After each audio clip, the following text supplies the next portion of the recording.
So today we are doing the art of everyday living, which is chapter 45. So I think what I'd like to do is I'm going to read some of my favorite highlights from the passages, and then talk about it a little bit, and then we'll do a couple exercises.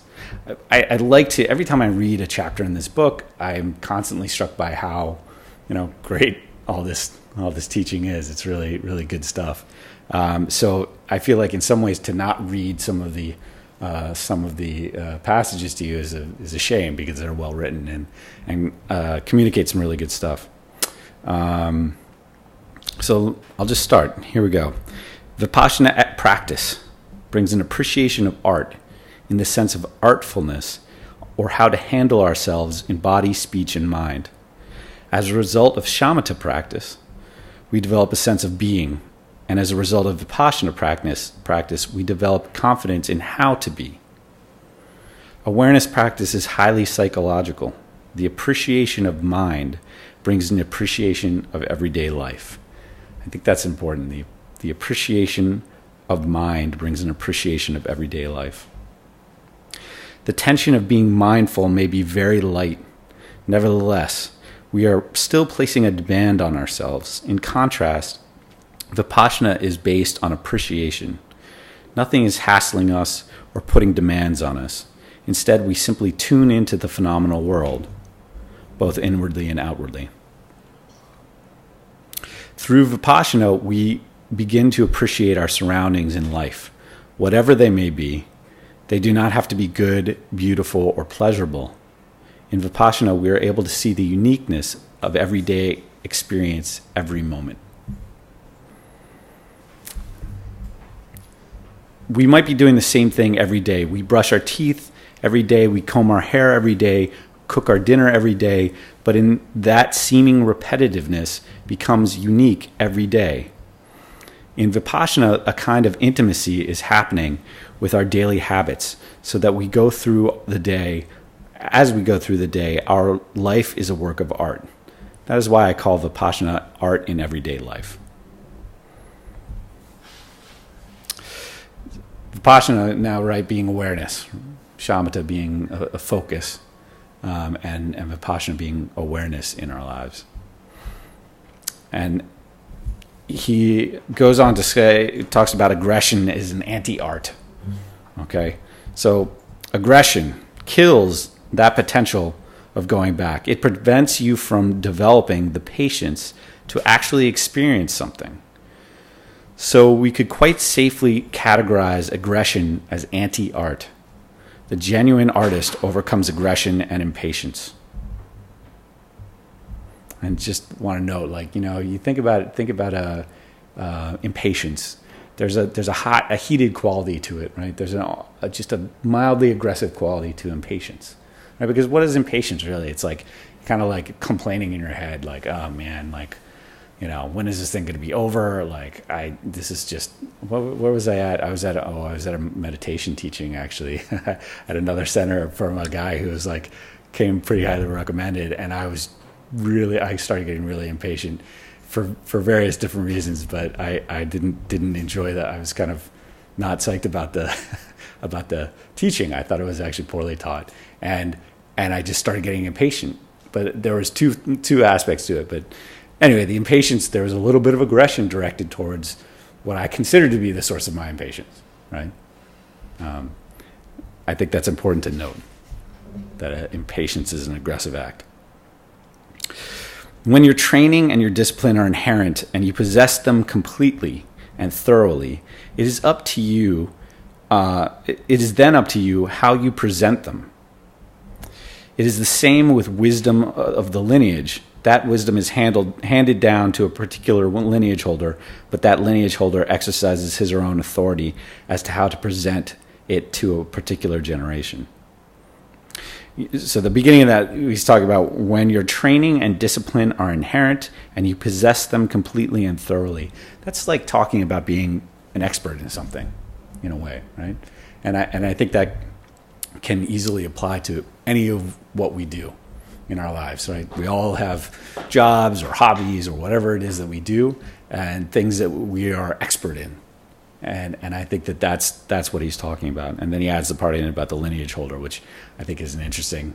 I like that part because I feel like we've had a lot of conversations about how to present, the Dharma to different generations. And this was written, a generation ago, but still very, very relevant. So very, very well worded. He goes on to say about Vipassana artistry, awareness artistry. When the psychological aggression is transmuted into the energy of artistic talent, you begin to realize that you can do all kinds of things to your amazement. And once you have begun to break through that kind of backwater, there are gushes of all kinds of energies. Then, since the first attempt was free, clear, and resourceful, the second, third, and fourth creations of art are no problem at all. The Vipassana experience of art, the awareness experience of art, also includes relationships. It has to do with how to communicate, how to speak, how to cook, how to choose your clothes in a shop, how to select food at the supermarket. All those little details. Some people get extremely paranoid because they weren't brought up in a cultured society, so to speak, and had no opportunity to learn how to behave. Such people may get very aggressive and huffy-puffy and come down on gentility as just being another trip. This is where it was written in like the 60s, 70s. They said they may say that they are quite happy with their crudeness, but the problem is not the need to tune into a tradition or particular style of eating or dressing. The problem again is aggression. Gentility has nothing to do with a particular culture. Rather, it has to do with your instincts being open and having the room to bring your potentialities, into action. I think that the key there again is noting that notation that the problem is not with, he's presenting the idea of somebody who's like doesn't know what the correct table manners are, which fork to use sitting at a table, something like that. The problem is not for people is not in that. It's in how someone might work with that because they might feel insecure. Then they act with aggression, right? Within Vipassana experience is the awareness that everyday life is a work of art. Within Vipassana or awareness experience is the awareness that everyday life is a work of art. Art is not about creating charm and beauty alone. It is anything that is workable or rich. I just want to mention, so I was having a conversation with my wife about art, and, I think that this is we see this very much the case, particularly in modern art, right? You have modern artists like, guys like Mapplethorpe who had this famous photo of Piss Christ, and it's like a crucifix and like a vial of piss, and it's a photograph. And not pleasant, really annoyed a lot of people, made some people very angry. But that, the idea that art can come from things that aren't traditionally considered beautiful, right? Art is there's a beauty of art that has basically nothing to do with the subject matter. We'll talk about it a little bit more. Art is not about creating charm or beauty alone. It is anything that is workable or rich. Genuine art cuts the speed and the aggression of ego.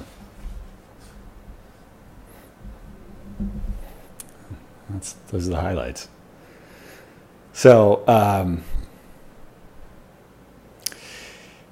so he touches on two things, I think, that are really worth noting. And the things are both the idea that our everyday life, as we go through life, as we do things, as we live, there can be an artfulness to that everyday life. There can be, and I think adding the concept of sort of a beauty to our everyday life as well plays into that. I think artfulness can mean both, it can mean both having maybe a light touch or not too heavy of an attitude towards life or towards your everyday life, right? Towards brushing your teeth. There's multiple ways to brush your teeth, besides the various techniques of circles versus up and down, which dentists seem to go back and forth. I don't know about you guys, but my dentist goes back and forth about whether or not I should be doing circles or up and down. No. No. But there also is like, I can just sit there and do it like a robot and like think about other things. Usually what I do when I brush my teeth is I go wherever my wife is and I just stare at her while I brush my teeth, because it just takes more time for me to do it that way, and she laughs at it, and like, so I end up brushing my teeth longer, and that's kind of, I don't know, that's my technique of brushing my teeth for a little longer because I get bored really quickly, and but that's not necessarily the most mindful like brushing of the teeth. I'm not really paying that much attention to how I'm brushing my teeth, but I am brushing them longer. So it's kind of like there is maybe a little bit of mindfulness though in I hope in trying to figure out ways for me to brush my teeth longer, to like kind of get myself to brush my teeth longer, because I know it's good for me if I brush it a little bit longer, right? But maybe there's also a way of brushing your teeth fully and completely, right? And really paying attention to how you're brushing and where you're brushing and getting all the teeth and getting them all the way down to the gums, and sort of trying to really be one with that experience, really be present with that experience, right? And I know, students of Chögyam Trungpa are very, they love to mention how, oftentimes everything that he would do would be a sort of an artistic act, the making of a cup of tea or washing a dish or whatever that is. We have that ability to just do something mindlessly and get it done adequately. But we also have the ability to be present with what we're doing. And if we're truly present and aware of what we're doing, then that quality of whatever the action is, be it brushing our teeth or washing a dish or making art or creating music, playing music, like these things all take on different qualities the more present that we are with them. And it's exactly those things, right? When you, like the impatience, right? The impatience of like, I have to brush my teeth every day of my life, like every day, at least twice a day, or at least supposed to. Sometimes I'd cheat and I'd like drink Listerine and swish it around, but I had a dentist who told me that was okay. So I don't know. But it's like, how do you, the boredom of like, I got to do this thing again. I do it all the time. I'm bored with it. There's an aggressive quality. I want to finish it fast. So I brush really fast because I want to be done quick. And then I'm done with it. That aggressive quality, that quality of impatience, right? It takes away from our ability to experience what we're doing in that moment. So it takes away, it inhibits our ability to be aware of what's actually going on. And what's actually going on is that I'm aggressively trying to like not do something that I should be doing or that I am doing, And I think that's a perfect example of how impatience not only is an aggressive act, but it gets in the way of the experience of it. When was the last time you like brushed your teeth and like really experienced the flavor of whatever toothpaste it is that you have, right? I don't even know what flavor my toothpaste is at home. I use it every day. I know it's minty, right? But it could be like pepperminty, it could be wintergreen. Like I don't it's not wintergreen, but so, but you understand what I'm saying. It's like, this is something that there are things that we do every day, multiple times a day in cases, and we just we're not really like mindful of them. We're not really aware of them. And so I think that, part of the purpose, part of the message here is that we have the ability to walk down the street, and we can be mindful and aware of the way that we walk down the street. Or we can be totally unaware and totally mindless in the way that we walk down the street. differences could be very, they both get you where you're going, but one way you're less likely to get hit by a car, which is nice, right? If you're aware of how you're walking down the street, as opposed to like absorbed in your phone and aware of your phone, but not really aware of where you're walking. And there is just, I guarantee you, if you place yourself in that situation where you're like, I'm going to walk this block and I'm just going to be present with the way that I walk. I'm just going to really be aware of what's going on with the walking, and I'm going to walk this block, and that's all I'm going to do. I'm not going to worry about anything other than walking. I guarantee you that you're going to walk that block very differently than you would in any other way. And you're going to be aware of a lot of other things that you might not have been aware of. It could be your gait. Most of us, a lot of us have legs that are shorter on one side than the other, right? And that affects the way we walk. But we're not aware of it most of the time, especially if we're like lost in our phone or whatever. I have like gouty feet and I limp like a lot, but I don't really pay any attention to it until it like starts bothering me so much that I have no choice. So does everybody see The Matrix? So The Matrix, in the original movie The Matrix, so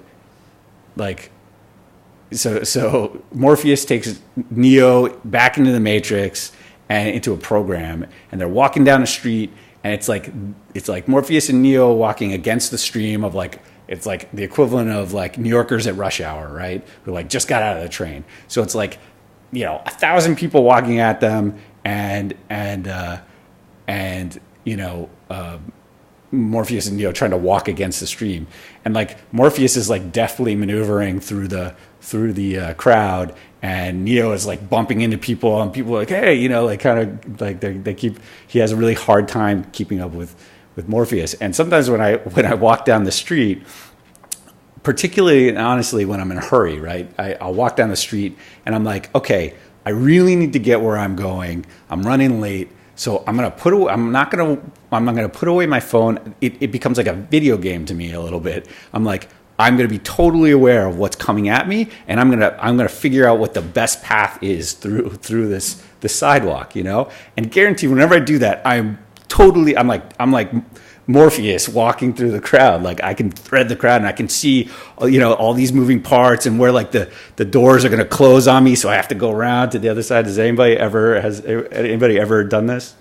Seriously? Yeah. Right. I mean, as New Yorkers, we're like every once in a while, we got to do this. And I don't know if that's being, there's certainly sort of goal orientation there, but that also requires some presence and awareness to do. And it changes the way that we walk, and it changes the way that we interact with the world.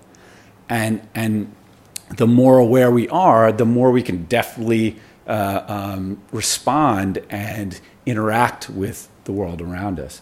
And that's not true just for like walking down the sidewalk. That's also true for our interactions with people. That's also true for what we do at work. With our relationships with our kids. Whatever that is, and in all these cases, in every case, we have an ability to choose to be a little bit more mindful, a little bit more aware of how we're interacting with the world, and that there's oftentimes a quality of more of a quality of playfulness, more of a quality of less judgment, less impatience. The more aware we are of what we're doing. And I think that is, if we're talking about the art of everyday life, that's kind of what we're talking about. And I don't know that, I guess, I don't know that it requires you to be present every time you're brushing your teeth, but being aware of it probably means you're going to brush your teeth better, and probably means that you're not kind of really worried about the future or the past. You're not anxious about things that haven't happened yet and may never happen, or like regretting things in the past, or just fantasizing about things that haven't happened or happened a long time ago. You're just there with what is, right? And I think that's where you have that. That's where there's a choice and an ability to work with what's happening in your life every day at every moment. So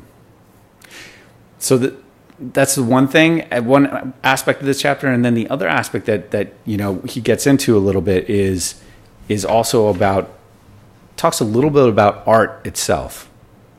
I have a note here about Van Gogh, which I think is a great example.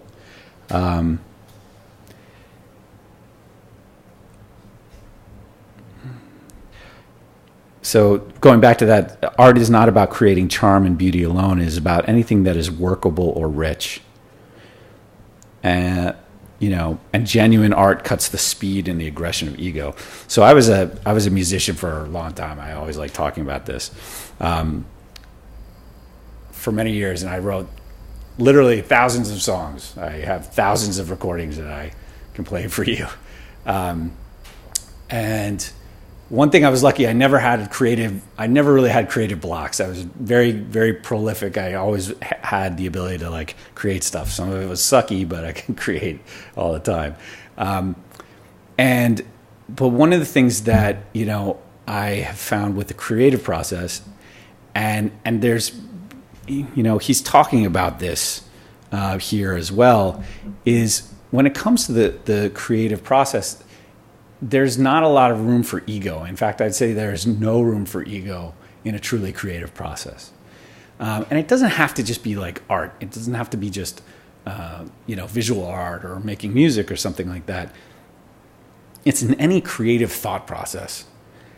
Because the problem with our egos is that the moment our egos start getting involved in the creation of something or creative thinking, is sort of the moment that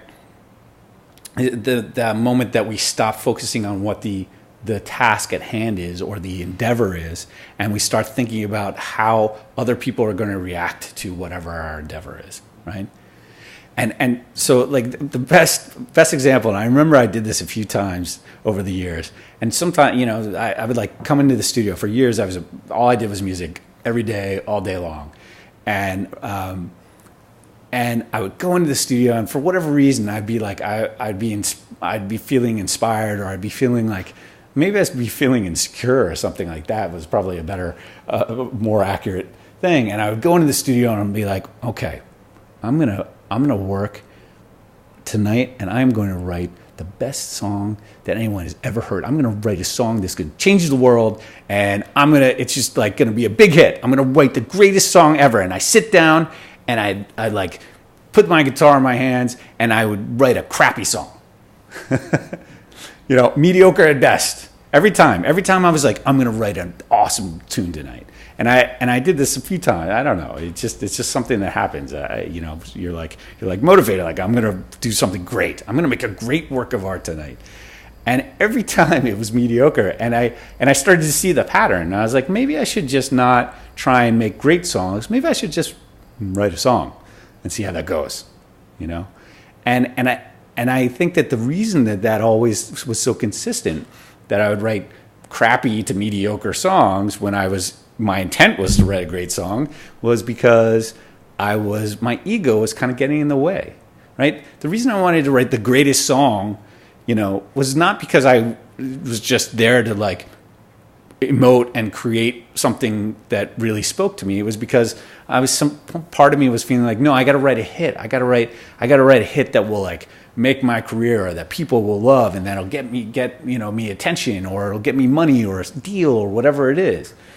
And that act was sort of, it just got in the way. This idea of something that I was supposed to create was getting in the way of the actual act of creation, which is a very I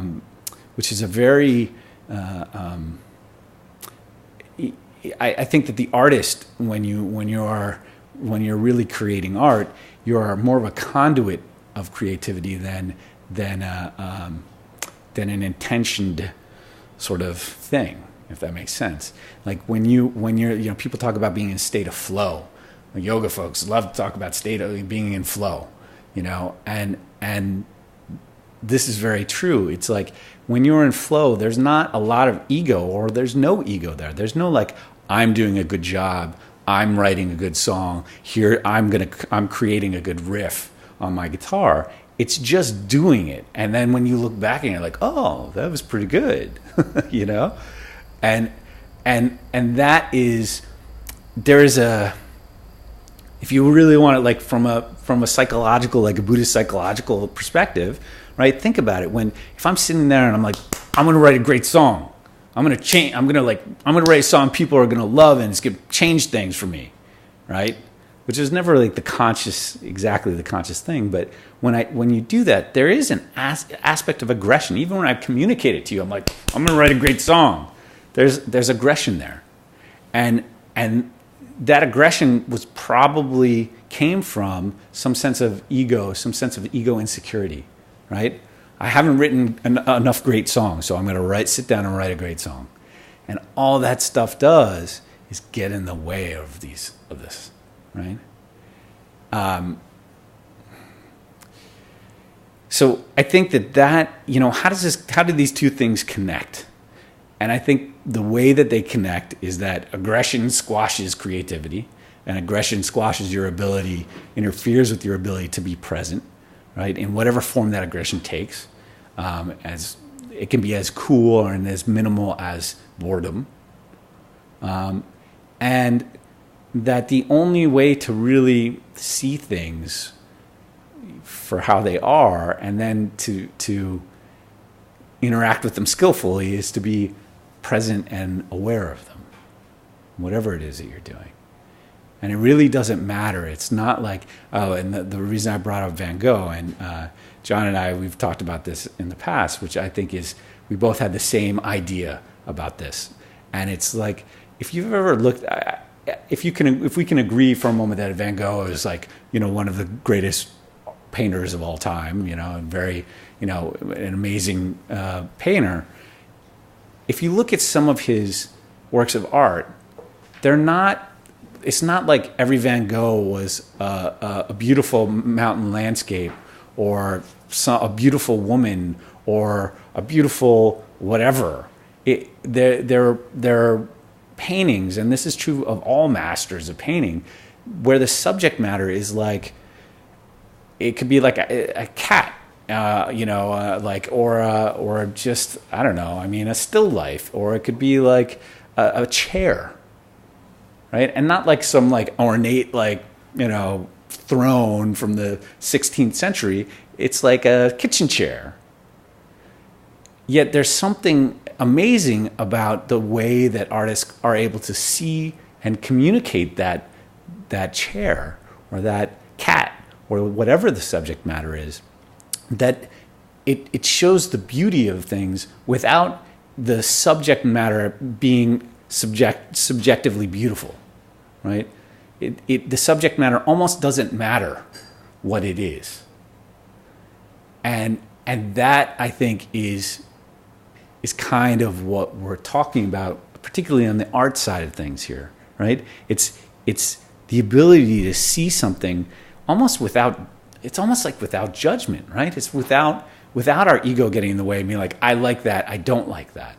There's a presentation of art, particularly visual art, where it doesn't matter what the subject matter is. It could be literally, I'm sure that there's a mural of Donald Trump on the Lower East Side, and he's like, his face is on top of a pile of shit, okay? And like, regardless of, my political thoughts, it's like, it's a pretty legit piece of art, and it's kind of funny, and like, the subject matter is obviously says something, but at the same time, it's just, it's a painting, it's a mural of a piece of shit.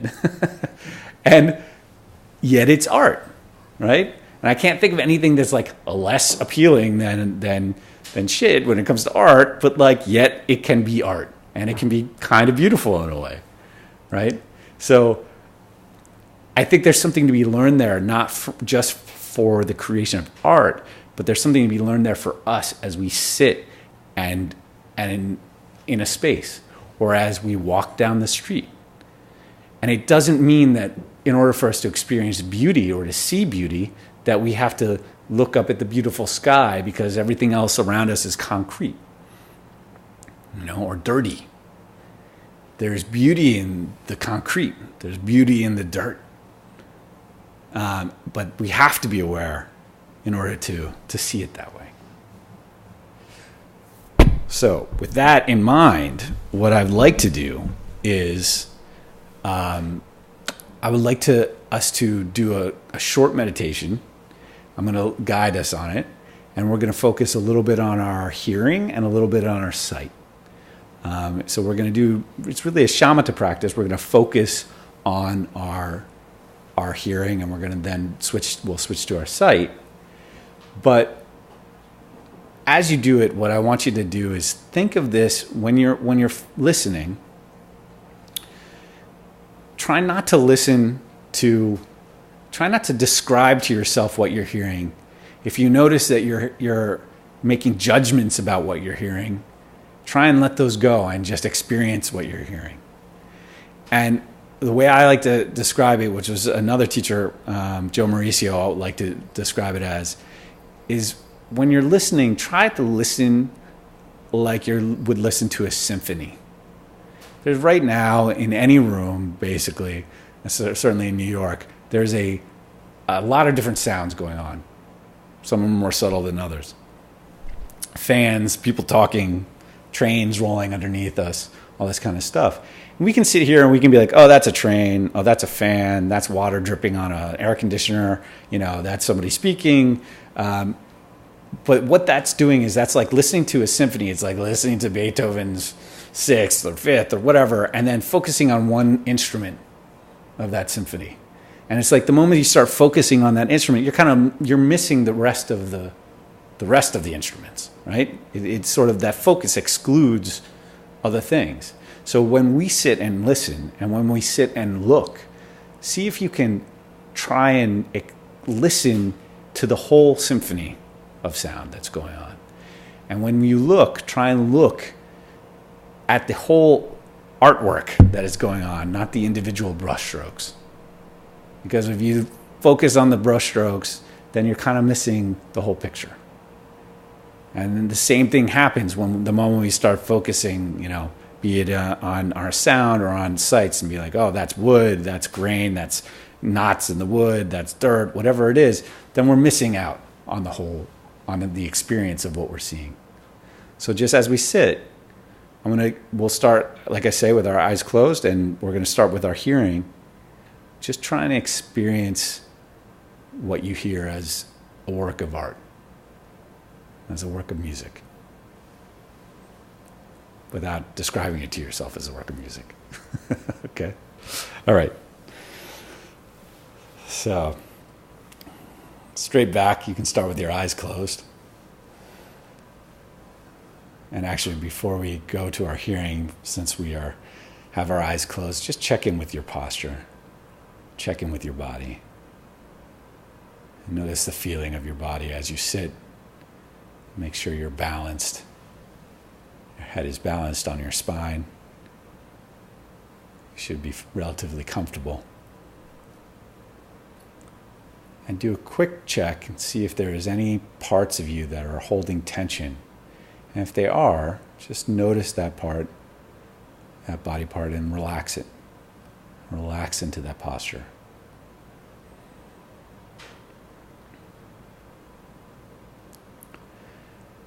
Now turn your attention to your hearing. On the one hand, it's a quiet room with not much going on. And on the other hand, it's a room full of noise and full of sound.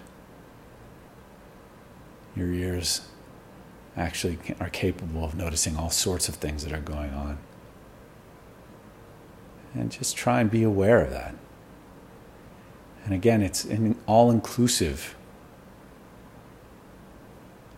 meditation.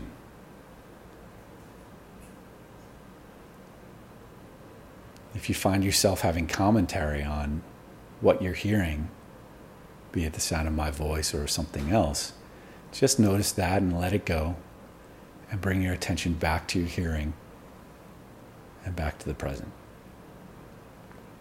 Try that for a few minutes.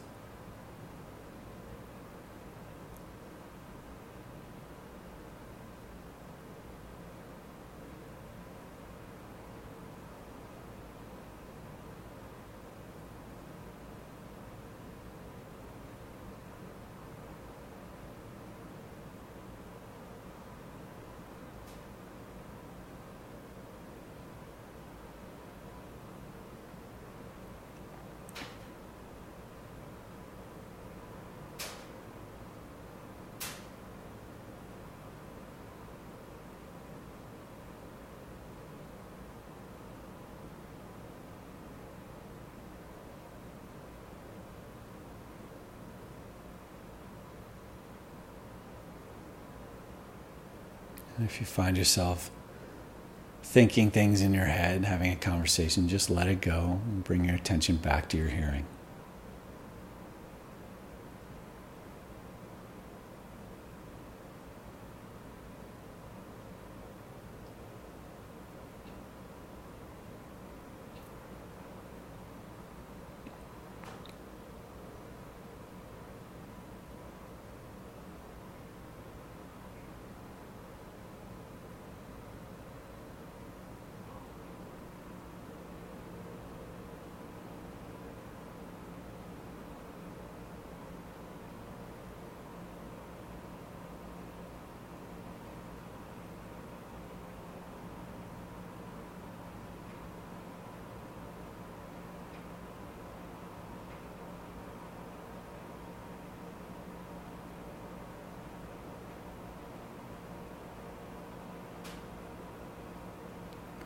If there's any sense of impatience or restlessness, just notice it, let it go. Bring your attention back to your hearing.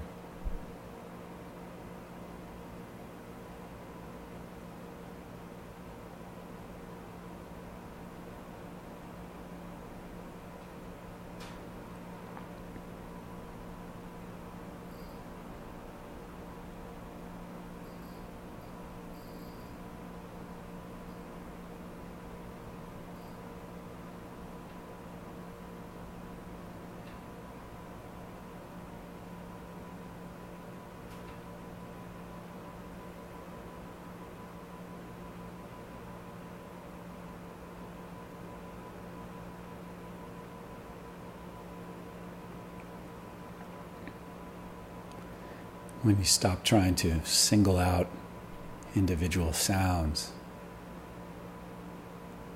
everything that's happening sort of takes on a musical quality. It's all part of the same thing.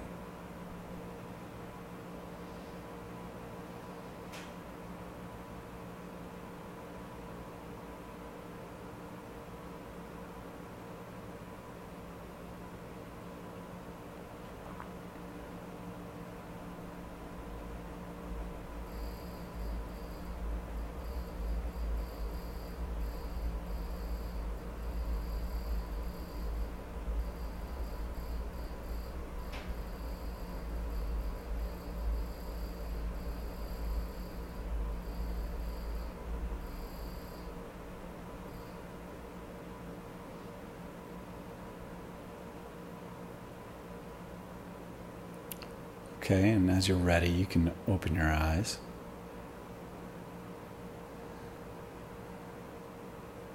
You can keep your gaze downward towards the floor and shift your attention to what you're seeing.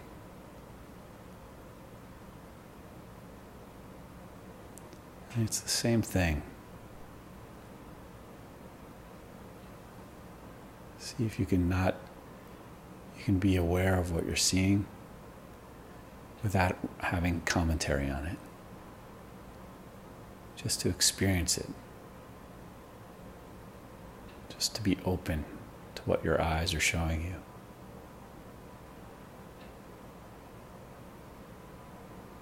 You don't want to focus on a particular point. In fact, you want to be aware of all of your vision, the periphery of your vision, what's right in front of you, light and color.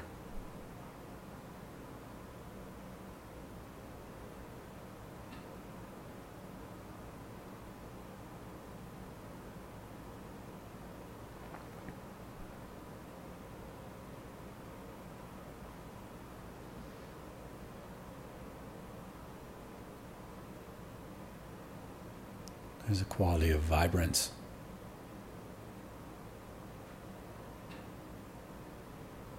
in front of you, in your field of vision.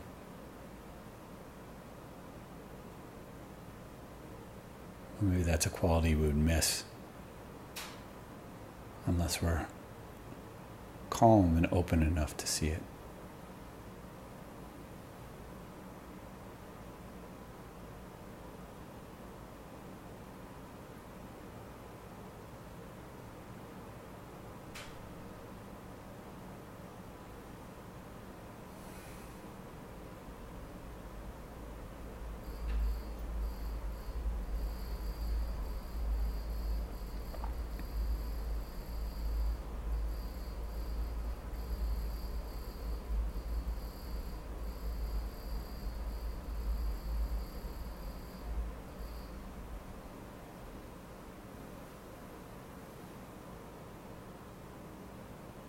And if you notice your mind chattering a little bit, just let it go. Bring your attention back to your vision.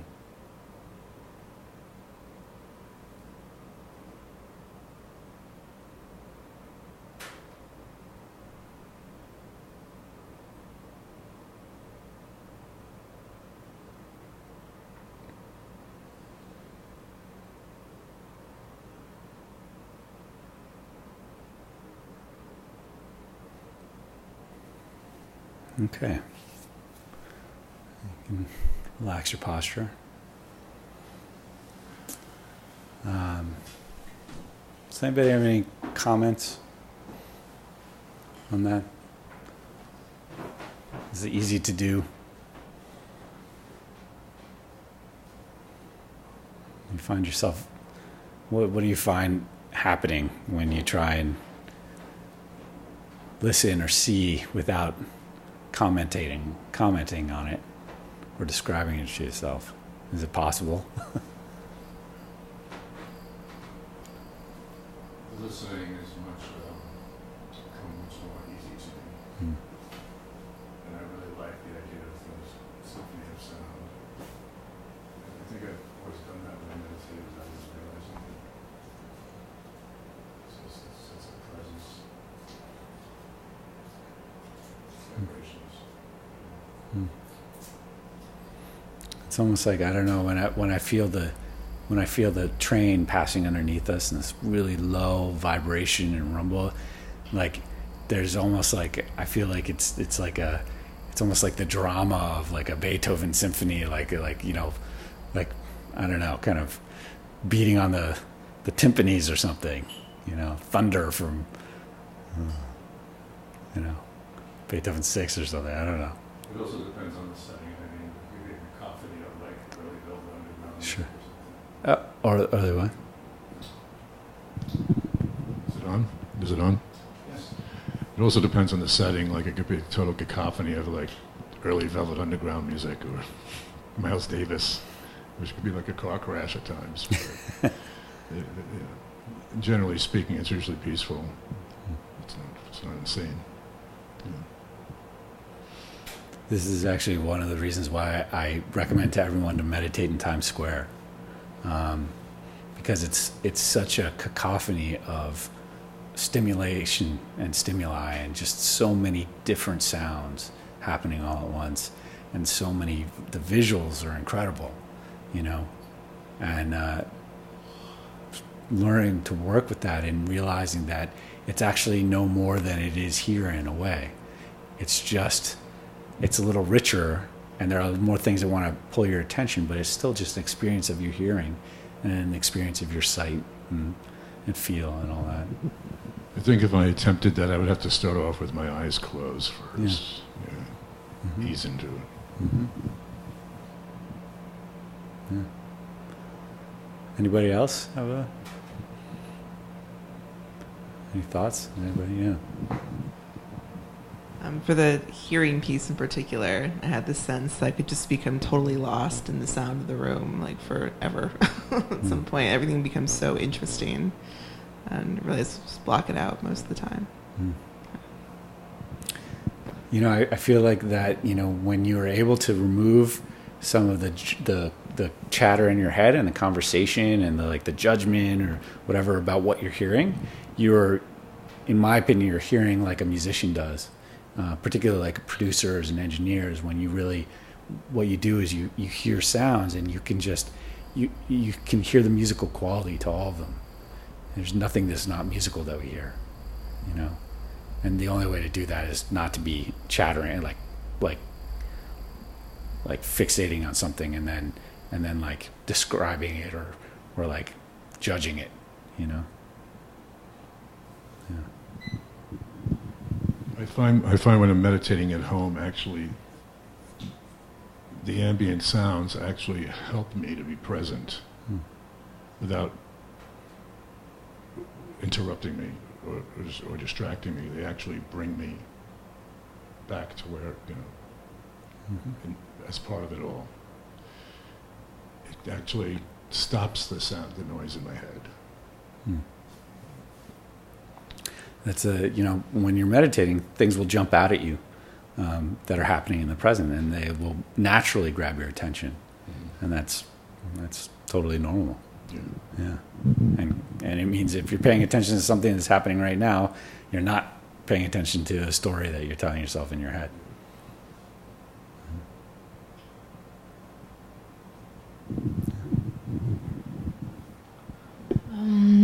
I have one question or comment about your talk before. So when you said that we have to bring or add more beauty and appreciate every single moment of life, it reminds me of that saying of live your life as you were dying tomorrow or something like that. But in that case, it's like it becomes, everything becomes more dramatic or something, like or sad, and then I don't know if it is a good approach or a good attitude of life, of thinking that tomorrow you're dying, so appreciate this present life right now. What do you think about that? I think that it just depends on how you work with that idea. You know, I mean, in some ways, any idea like that you're trying to think about in your head is actually just distracting you from your experience of the present, right? If you're like, oh, I got to live my day I got to live each day like it's my last day on the planet, and you walk around thinking that all the time, then you're probably missing what's actually going on in that moment, right? But if that helps you, and I think it does, I think that there is, you know, I'd like to use a different one. I would say to myself, well, okay, let's say that money weren't an issue. I had $20 million in the bank. I could do whatever I want with my life. What would I do with my day? What would I, you know, for me, that's like a way of kind of putting things into perspective. But I think that's useful from a planning perspective, but it's not necessarily useful for experiencing what I'm seeing at this moment. Does that make sense? And I think that's, you know, so practically speaking, we need to plan things, and we need to be able to get to work on time, and we need to do all the things that we need to do in our lives to like, you know, get through it. But I think that the you know, so if something helps you with that, I don't know that there's necessarily a problem with it. But if what you're trying to do is practice being present, if you're trying to experience maybe some beauty in the moment, you know, some artfulness or some playfulness in terms of the way that you're interacting with the present, then those kinds of like slogans I don't think are necessary, right? They just kind of get in the way. You know?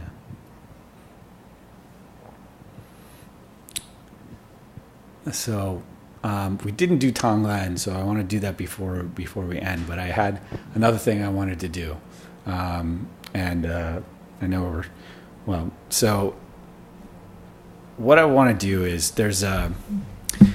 I'll tell you an experience. It was visual, and this was probably 15 years ago when I first started studying a lot of Buddhism and meditating and stuff. And I was walking down the street, and I lived in Chinatown. Chinatown was like I lived on Hester between Forsyth and Eldridge for a long time. And if you know the neighborhood or that block on Grand Street, there's like a bunch of markets, including a couple of fish markets. It's a very, very stinky place in the summer. There's a lot of crap in the streets, and there's a lot of trash on lots of parts of the sidewalks. And it's not the kind of area like block that you would be like, oh, that's a beautiful block. That's just not what people say. And I was just walking down, and I was like, I was thinking about some teaching, and I was like walking, and I'm looking at the sidewalk, and all of a sudden I literally like stopped in my tracks, and I was like, oh, the sidewalk. And it was all like the sidewalk was all cracked and old, and there was like gum stuck to like, everywhere, and I was like, wait, I just kind of looked at the sidewalk without interjecting a lot of like, oh, that's gross, there's lots of gum, it's an old sidewalk, it's this, it's that. And I was just struck with the texture of it. It was actually a beautiful texture. There was just beautiful detail. There was just an amazing amount of life and just stuffness there.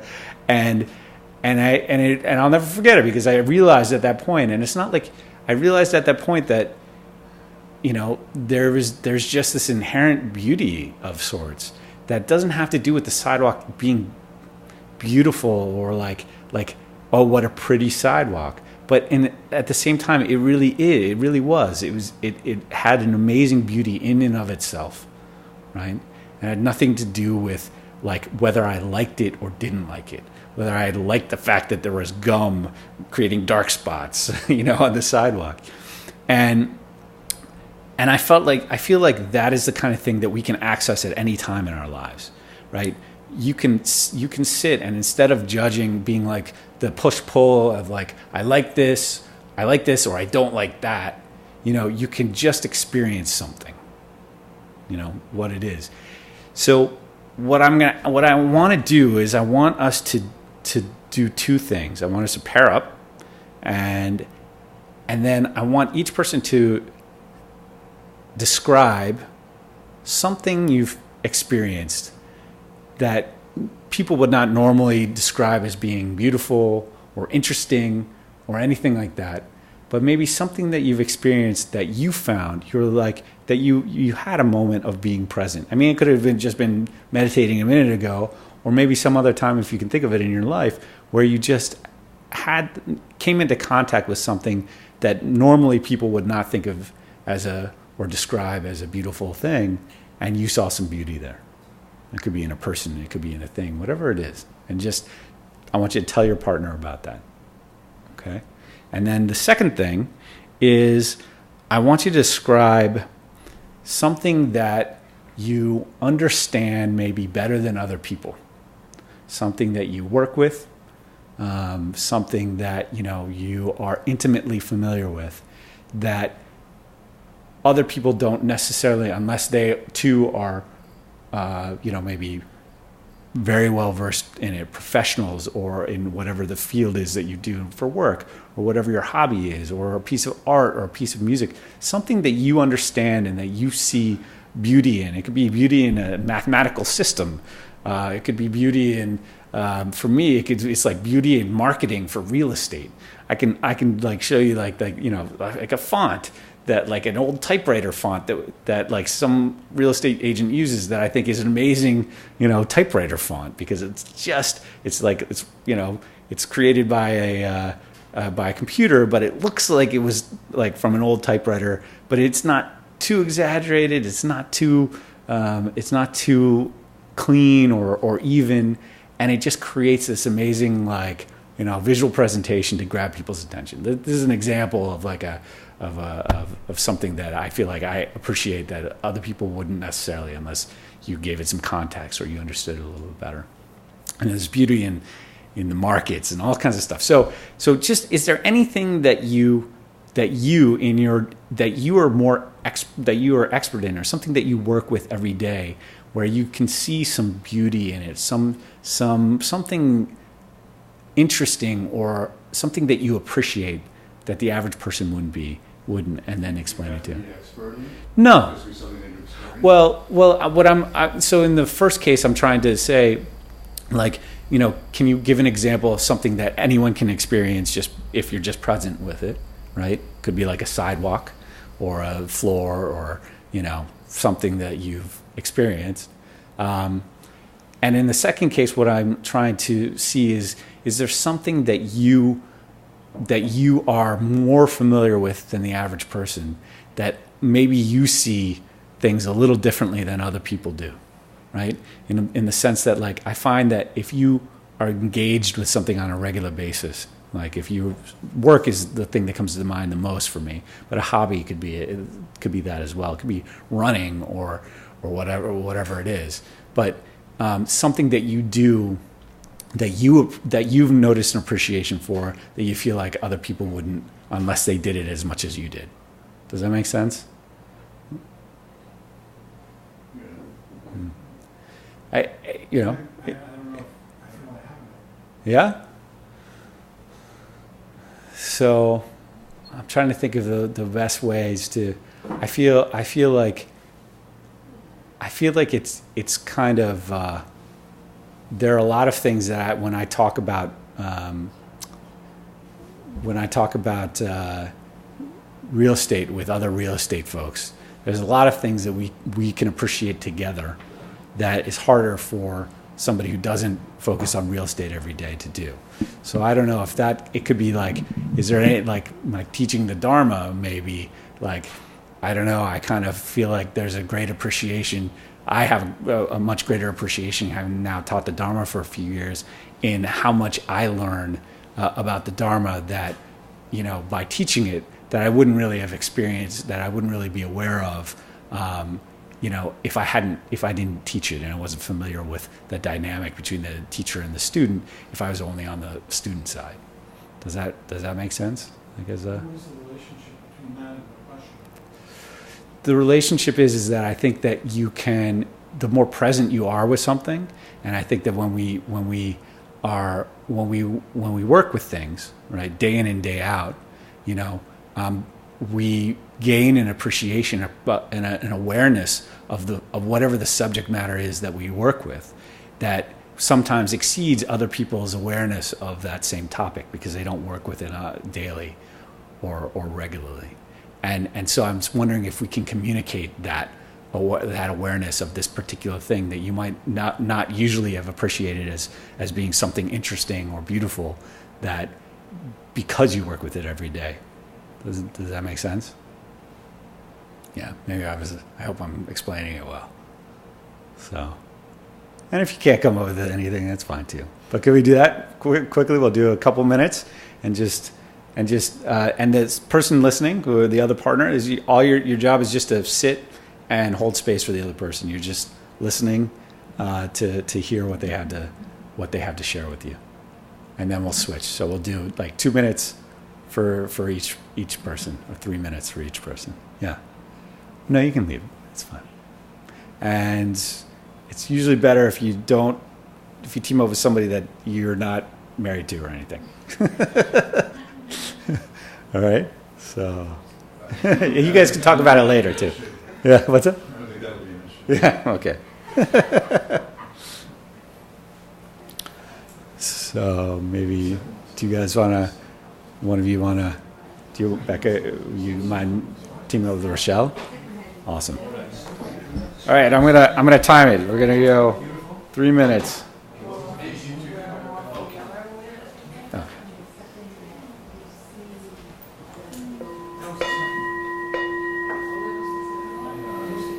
So first one is something in everyday life, something that could just be that you've experienced, where you were just walking down the street and you noticed that the sidewalk was really interesting, or you noticed the building, or you noticed the sound of a car horn, and you thought you were struck by it.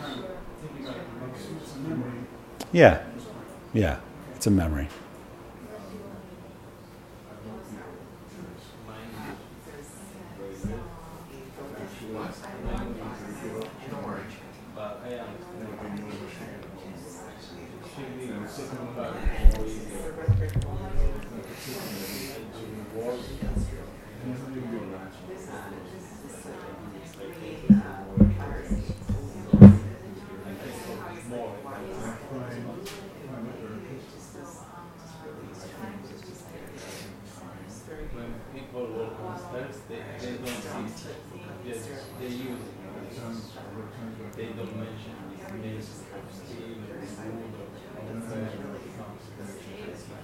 Because I was like that before I started this stuff. But now when I see Turkey, they will be more I can't say like sort of art, like music,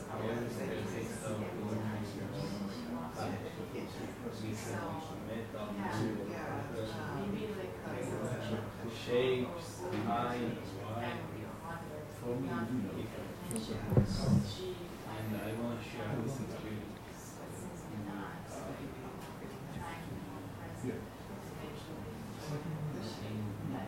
I know how it's made before. For example, when you see good surface, you see like four, but I can separate. One step is made with small pieces like this glue it. So it never is three like this. You can see it's bigger. They use small part, glue it, special glue, and after you make a shape, bigger, smaller,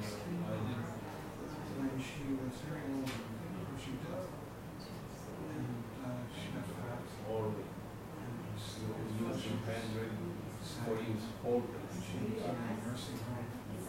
because she bring up 15 feet long piece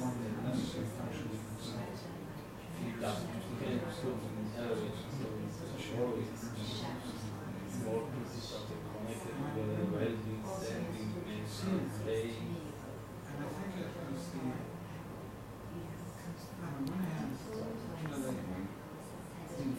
It's my experience. I think from now on, if you want, you can see in every space. Together it makes perfect. Yeah. And the other memory, like, remember one time when you were just struck by the beauty of something simple? Yeah, always we talk about.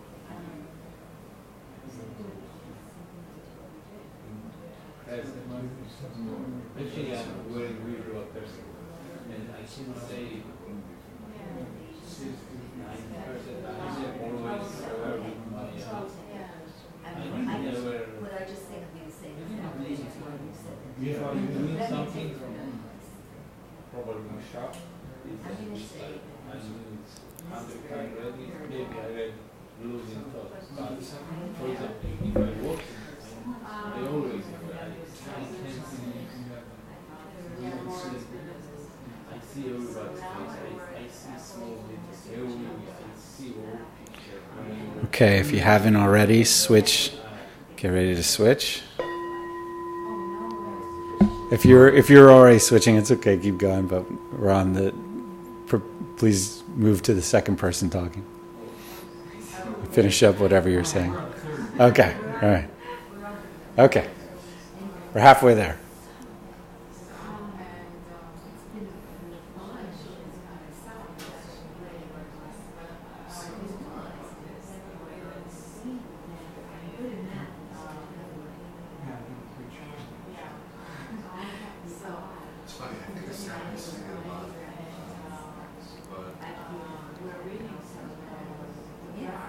I don't remember many instances, but I think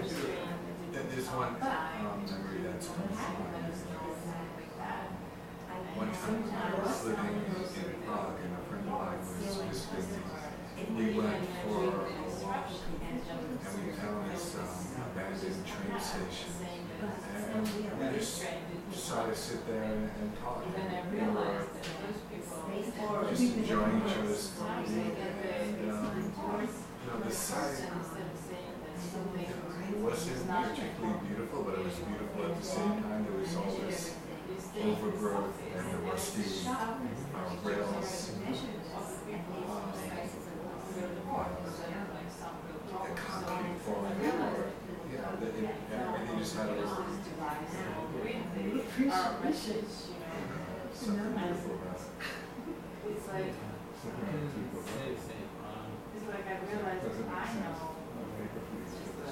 Last time me and my wife went to like 40s under the weather from all sports. There is lots of people about experiencing. Right. I saw really like huge concrete stuff inside your coming green. Sometimes the light will come through. And then maybe it's to work. I'm a massage therapist. There are a lot of things that strike me beautiful about my work, but what comes to mind is how I often find that as I'm working, as I'm doing a stroke, how my body will just kind of fall naturally into a kind of Tai-Chi-like grace. Does that make sense? So it's kind of, yeah, I'm kind of achieving the beauty of the movement of the body. Yeah, it's not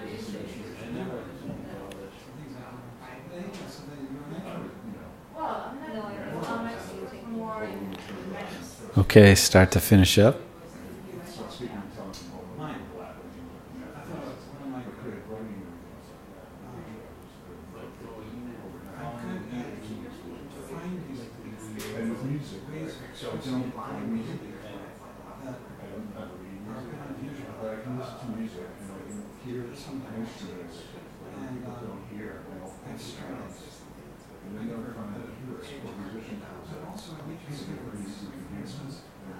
Sometimes I'll know the instrumentation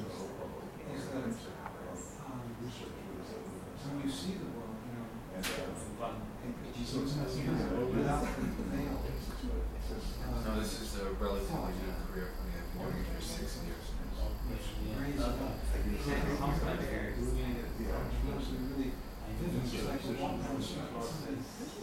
Your eyes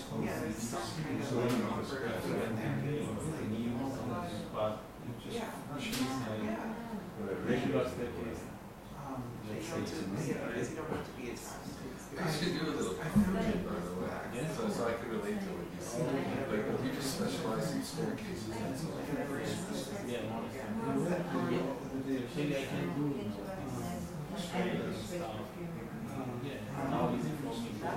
good to have a specialty.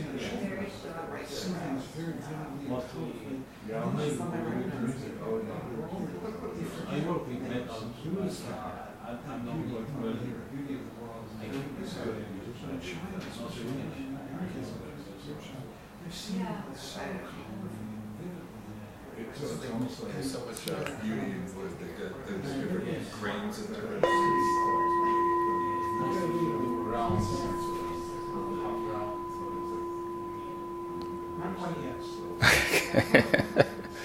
Okay, start finishing up.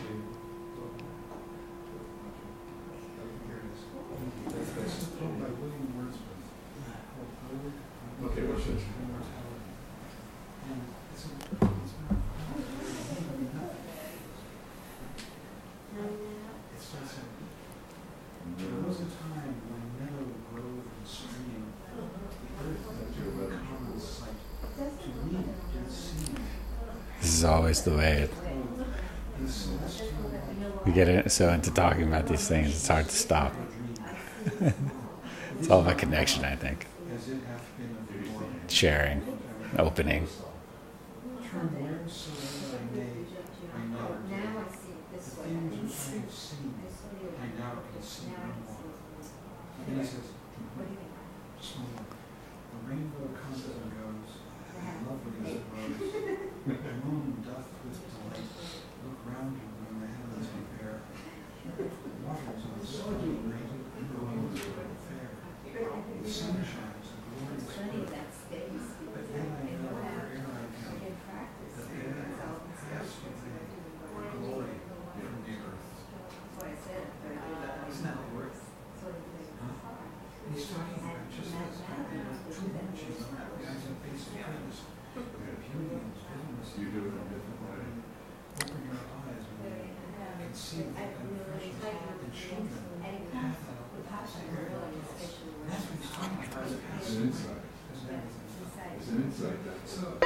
Yeah.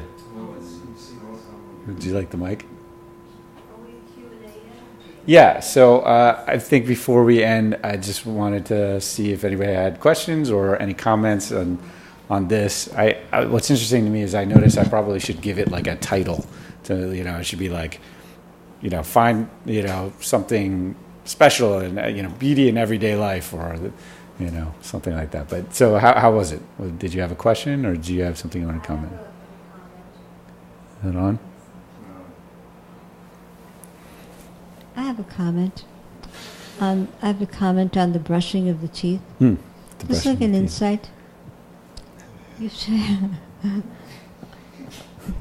You've made your teeth brushing into a performance piece.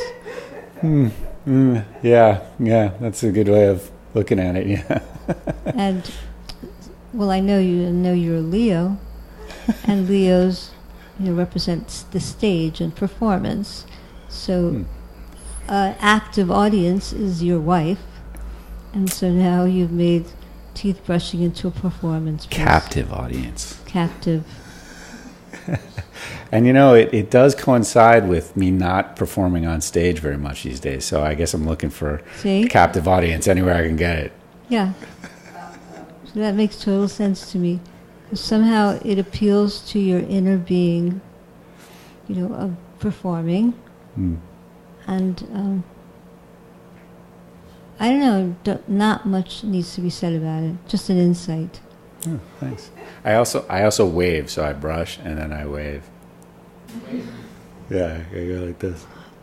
And it makes you laugh. Yes, and then you have an audience that's laughing too. Yeah. So when my daughter was little, her favorite thing to do was jump into a pool and do a handstand. But before she did that, she would say, "Mommy, watch me." And then she'd be under the water for a long time, and I would be ready to faint. And then she'd come up and she'd say, "Were you watching me? I know you weren't watching me. Okay, watch me again." This would go on for a couple of hours. That's, a performance piece. But it's kind of cute. Is she a Leo? Yes. What? Is she a Leo? A Leo, yes, of course. Well, I think it's interesting that you're going to be a father. Hmm. And Yes, how are you going to work with this? Yeah. I'm going to have another captive audience. I'm going to my captive audience is going to grow by 2 times. Nice to the show. By 100%. Yeah. Yeah. Can you say that again? The baby might steal the show. Yes. I think the baby is going to steal the show completely. Are you willing to share the spotlight? Let's see. She's got to work on her chops. You'll have to practice Meek. Yes. There's a great metal band called Meek is Murder. It's like play on meat is murder, a vegan phrase, meat is murder. But they're meek as murder, and they play death metal. It's pretty awesome. Yeah. All right. Anybody else? Any other things? Any questions? Any, you know?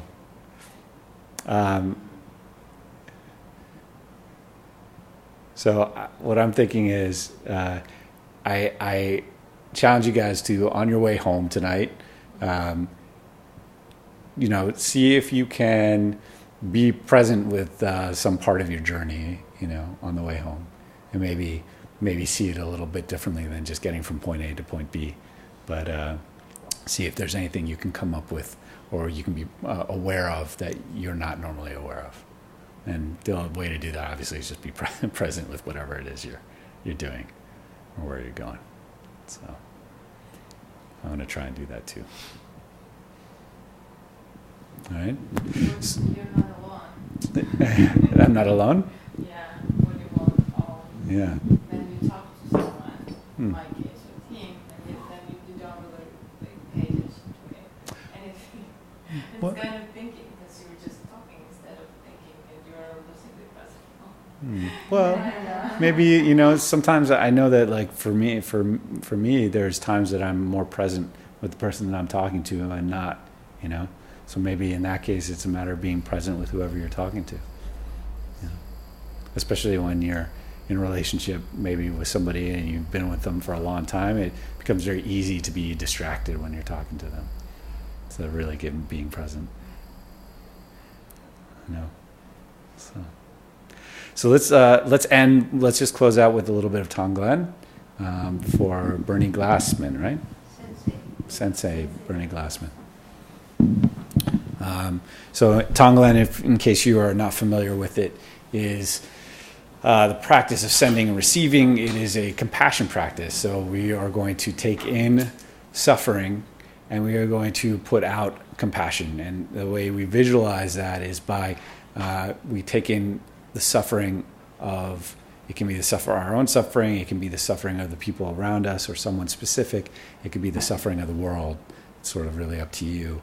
In this case, and we take in that suffering in the form of a black tarry smoke that we inhale, and as we exhale, we transform that black tarry thick suffering smoke to a light, to a beautiful white silvery light that we then exhale out into the world.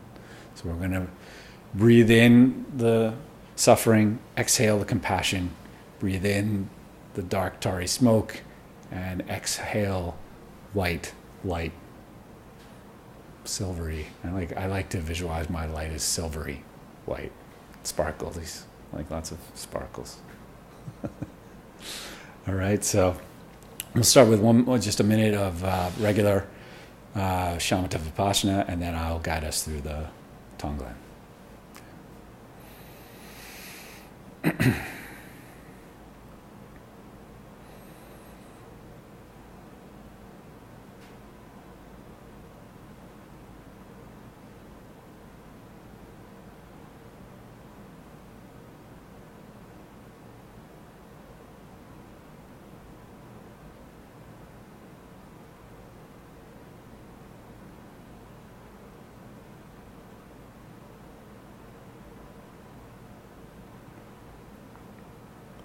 Okay, you can close your eyes.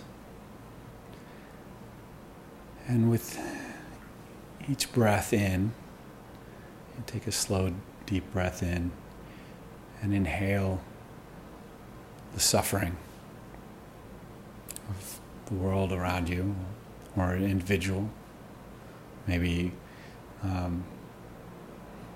the people that knew Bernie Glassman. And you're breathing in a thick, dark, tarry smoke of suffering. And you breathe out a white, silvery light, compassion of light. In with the deep smoke, out with the bright light.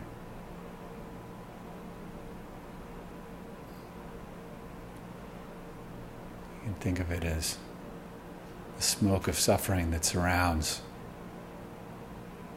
this person or people.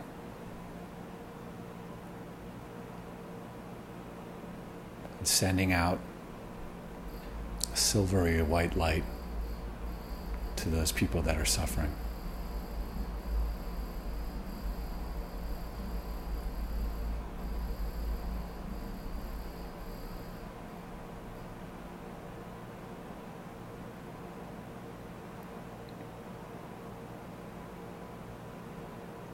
I find that in this practice, unlike in shamatha vipassana, really paying attention to the breath and controlling it a little bit.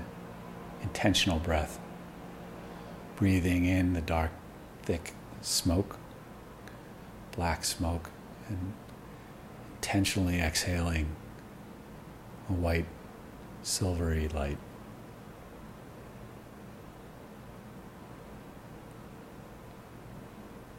Taking some of the darkness out of the world and adding light to it.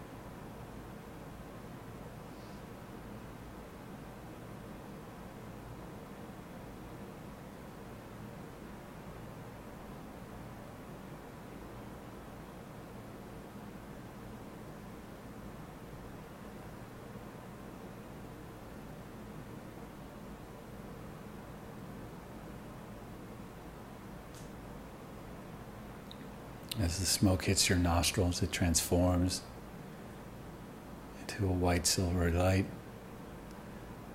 And you send that out to whomever the object of your practice is.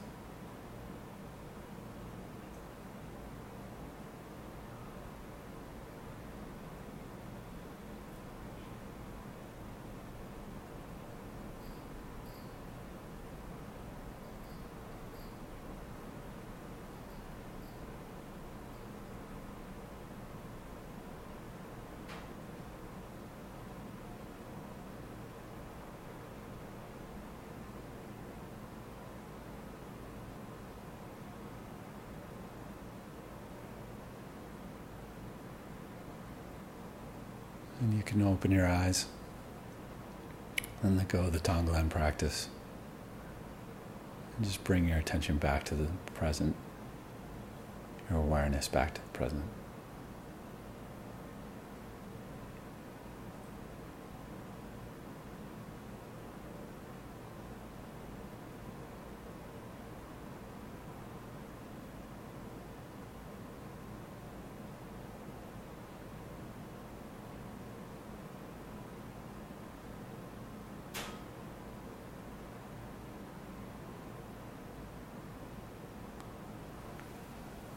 Okay, guys. Thank you, everybody, for coming. Should we dedicate the merit? Yes. Do we have papers, people? Okay. Admissions. No. Let's try again. By this merit, may all obtain admissions. Pray it defeat the enemy, wrongdoing, from the stormy waves of birth, old age, sickness, and death. From the ocean of samsara, may I free all beings. By the power of the golden sun of the great east, may the lotus garden of the Rigdon's wisdom bloom. May the dark ignorance of sentient beings be dispelled. May all beings enjoy profound, brilliant glory. All right.